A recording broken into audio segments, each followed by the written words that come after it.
Daniel Portela, médico pediatra, vamos continuar respondendo as dúvidas que aparecem nos comentários. Tem uma pergunta bem semelhante a uma consulta que eu fiz hoje. É uma mãe que traz o seguinte relato, né?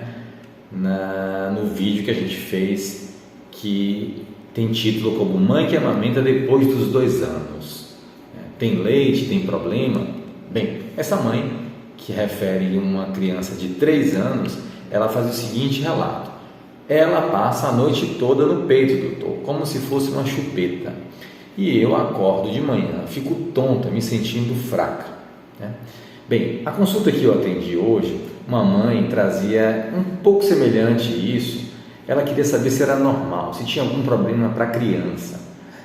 Eu disse que para o desenvolvimento físico da criança, né, não tem problema algum a criança ser amamentada em idades mais tardias, 3 anos.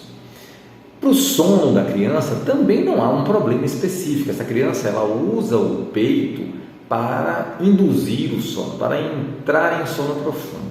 Ela continua dormindo. Quando ela acorda ali e vai para o seio, ela está dormindo. Ela está transicionando um ciclo de sono no outro. A grande questão aí é o que essa mãe traz no final da mensagem, né? Eu acordo tonta e eu estou acabada, eu estou me sentindo fraca. E casa um pouco com essa consulta que eu fiz hoje, que a mãe entra num conflito. Ela não consegue colocar um limite nessa amamentação. É óbvio que essa amamentação não está saudável para a mãe. E se a amamentação não está bom para você, está na hora de você começar a pensar sobre isso. E você, mãe, quem conduz o desmame? O desmame é conduzido pela mãe. A mãe quem determina o momento que essa amamentação vai ser interrompida completamente ou que ela vai ser racionalizada. Se está te trazendo mal, é claro que você vai ter que pensar sobre isso. E isso é o grande dilema que eu vejo nas mães. Uma dica rápida aqui é que você comece a racionalizar, entre aspas, essa mamada durante o dia. Eu não sei como é, você não me falou durante o dia, mas normalmente eu vejo que as mães que têm esse problema são crianças que não têm hora para mamar, que mamam completamente o dia todo, às vezes substituem até as refeições pelas mamadas. Primeiro comece pelo dia, frustrando o seu filho. Ela vem para mamar, você distrai, inventa uma coisa, leva para ali, para lá, distraiu e não coloca a criança no peito. Você vai exercitando essa frustração. Além disso, você vai começar a conversar com seu filho, dizendo para ela, né, no caso aqui, que ela já é uma menina grande. Uma menina grande, de 3 anos, é uma mocinha que já brinca no parque, que já sobe o escorregador sozinha. Poxa, você já é uma menina grande, você já não é mais um bebê, você não precisa mamar o peitinho da mamãe toda hora. Eu acho que você pode ficar sem esse peito.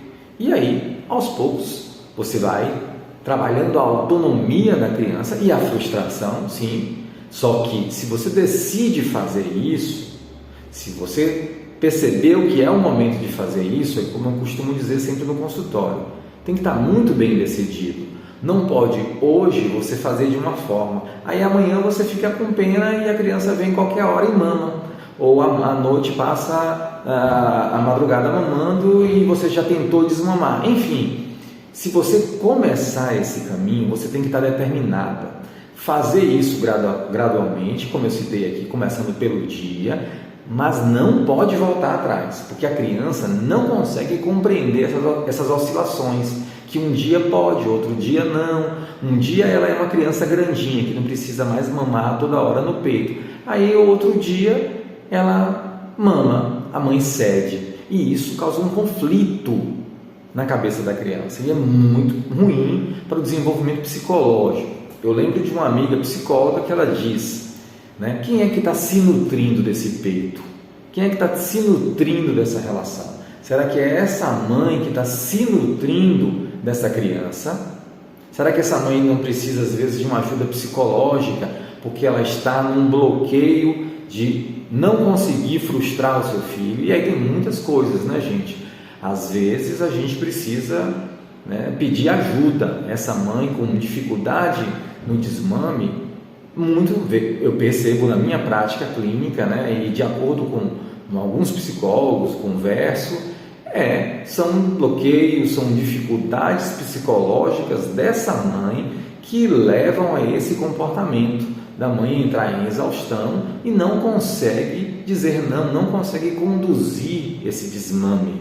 E às vezes fica inventando 1000 estratégias que não dão certo, do tipo começar a oferecer mamadeira, dar água no meio da madrugada, ou introduz algum tipo de alimento diferente, mais calórico no início da noite, achando que a criança vai dormir mais tempo, e, enfim, uma série de atitudes que não resolvem e que às vezes a raiz desse problema está lá no entrave psicológico que essa mãe começa a ter que enfrentar, e se não enfrentar isso aí agora, vai aparecer as consequências disso lá na frente, em outras situações. Tá? Essa relação de apego é muito importante, eu sugiro que vocês assistam aqui, né? Apego, relação de apego, pode digitar aí, Daniel Portela, relação de apego, que vocês vão entender um pouco mais sobre essa relação, a importância da criança crescer, né? Se desfazendo desse contato físico, e que a mãe tem que expressar segurança para essa criança, de dizer, pode ir, filha, você não precisa mais desse peito, você não precisa do peito da mãe. Às vezes